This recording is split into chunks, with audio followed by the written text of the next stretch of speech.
Now, in a country wrestling with system failures, bureaucratic dysfunction, and the scourge of corruption, devolution stands as both a beacon of hope and a symbol of unfinished promise.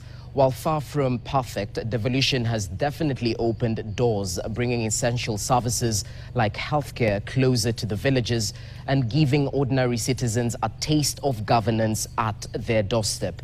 But its critics point to the stubborn realities: delayed funding, resource gaps, unequal implementation, and a mountain of pending bills that continues to grow.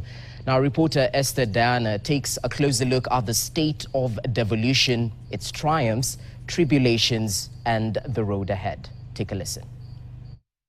While devolution has brought government services closer to the grassroots, cracks in its implementation continue to widen. Traders and locals alike say the promise of devolution over a decade later remains, for many, just that, a promise.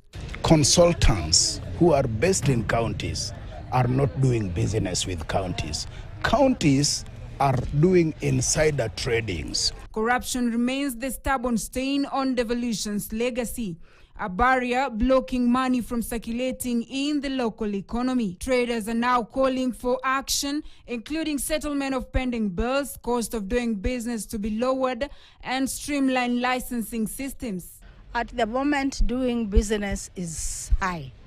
The taxes are weighty on us. In some counties, infrastructure has improved and investors have streamed in. New schools have been built, populations have grown, and urban to rural migration is on the rise. But in others, growth is stagnant, jobs scarce, and development is patchy. You will see cases where projects that were initiated by previous governors end up stalling when the new governors come in. And this is not good for continuity, it's not good for development, because that is counted as wasted. According to economists, one of devolution's blind spots is talent drain, as the best brains still flock to Nairobi and private sector jobs, leaving counties with a leadership deficit. So if devolution has to succeed, it's not just about the bad habits that the counties inherited from the national government, like corruption, but also we need to reverse the brain drain.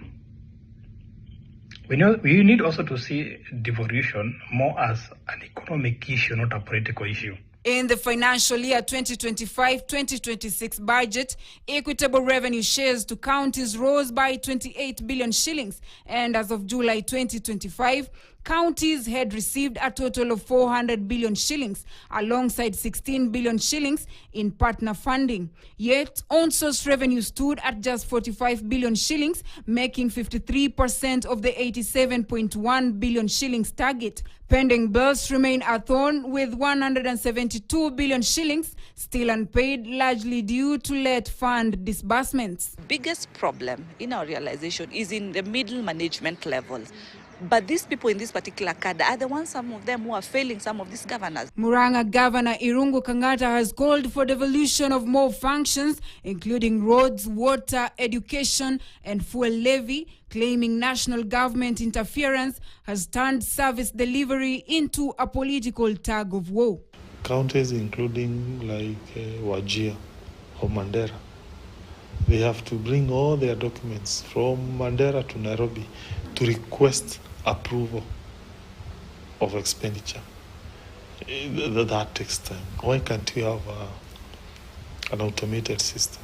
However, former Makueni Governor Professor Kivutha Kibwana insists that the fact that devolution has survived 12 years is proof of its potential, if only the leaks in the system can be sealed. One hoped that there would be more of economic projects, like a bit of industrialization, a bit of agro-processing, a bit of some movement towards industries not just being in Nairobi or in the big cities. I don't think there is democracy or proper governance in terms of county administration, because a lot of governors are very centric. Architects of devolution now warn that county systems still lack efficiency and question whether MCAs have the capacity to interrogate budgets and plans meant to uplift their constituents. More than a decade later, devolution stands at a crossroads. While it has transformed parts of the country, it is still held hostage by national government interference, corruption, power struggles, and delayed funding. And as the 9th Devolution Conference kicks off, one thing is clear. Devolution is a double-edged sword, a pocket of both blessings but also curses. Esther Diana, KTN, Nairobi. Well, that story leads us to a short commercial break right here on KTN Prime.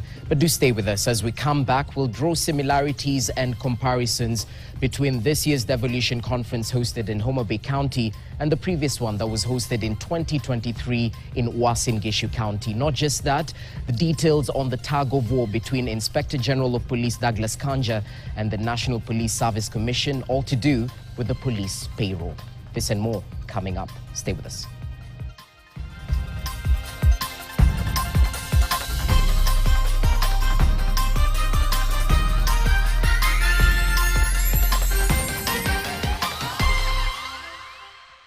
Family is all about sharing.